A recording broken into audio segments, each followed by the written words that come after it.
ایران کی پاکستانی فضائی حدود کی خلاف ورزی، دفتر خارجہ کی شدید مذمت، ایرانی ناظم الامور اور وزارت خارجہ میں طلب، احتجاج ریکارڈ کرا دیا، خلاف ورزی ناقابل قبول قرار۔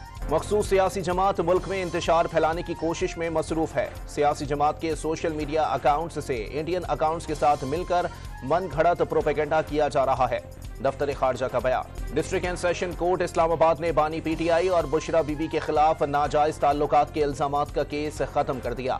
صرف عدت میں نکاح کی حد تک فرد جرم آئے۔ نگراں وزیر اعظم نے 9 مئی حملوں کو کیپٹل ہل حملے سے تشبیہ دے دی۔ بانی پی ٹی آئی 9 مئی کی پرتشدد کارروائیوں کے باعث جیل میں ہیں۔ انوار الحق کاکڑ کا انٹرویو۔ شیخ رشید کو الیکشن لڑنے کی اجازت مل گئی۔ راولپنڈی کے حلقے NA-56 پر کاغذات نامزد کی منظوری کے خلاف درخواست خارج۔ لاہور ہائی کورٹ نے محفوظ فیصلہ سنا دیا۔ مظاہر نقوی کی کارروائی روکنے کی استدعا اس مرحلے پر قابل قبول نہیں۔ عدالت نے صرف شکایت کنندگان کو فریق بنانے کے نقطے پر دلائل سنے۔ سپریم جوڈیشل کونسل کارروائی کے خلاف درخواست پر سماعت کا تحریری حکم۔ اسلام آباد ہائی کورٹ میں شہریار آفریدی کی گرفتاری، MP آرڈر جاری کرنے پر توہین عدالت کیس کی سماعت۔ DC عرفان نواز میمن، SSP آپریشنز اور دیگر پر فرد جرم عائد۔ چیف جسٹس کا ملک سے کلاشنکوف کلچر ختم کرنے کا حکم۔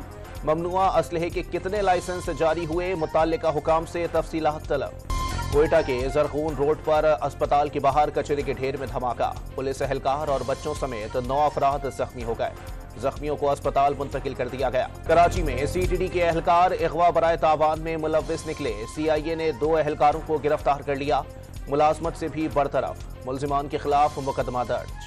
اسرائیلی فوج کے غزہ پر حملے، خان یونس پر بمباری سے 13 فلسطینی شہید، 24 گھنٹے میں 158 فلسطینی شہید اور 320 زخمی ہو گئے۔ امریکی سینٹ نے اسرائیلی کارروائیوں کی تحقیقات کی قرارداد کو مسترد کر دیا۔ 100 ارکان میں سے 72 نے قرارداد کی مخالفت کی، صرف 11 نے حمایت کی۔ SOPs پر عمل نہ کرنے پر فاسٹ فوڈ کی دکانوں سے جرمانے کے بجائے بھتہ وصولی۔ کراچی میں سندھ فوڈ اتھارٹی کے اہلکاروں نے صفائی ستھرائی پر آنکھیں بند کر لی۔ محکمہ تعلیم سندھ نے صوبے بھر کے تعلیمی افسران سے سیاسی بھرتیوں کا ڈیٹا طلب کر لیا۔ محکمہ تعلیم سندھ سے منسلک 16 اداروں سے 1 ہفتے میں جواب طلب۔ لاہور میں مصنوعی بارش برسانے پر UAE کے ارکان کو تعریفی سرٹیفکیٹ اور یادگاری شیلڈز دی گئیں۔ UAE ٹیم کا نام تاریخ کا حصہ بن گیا۔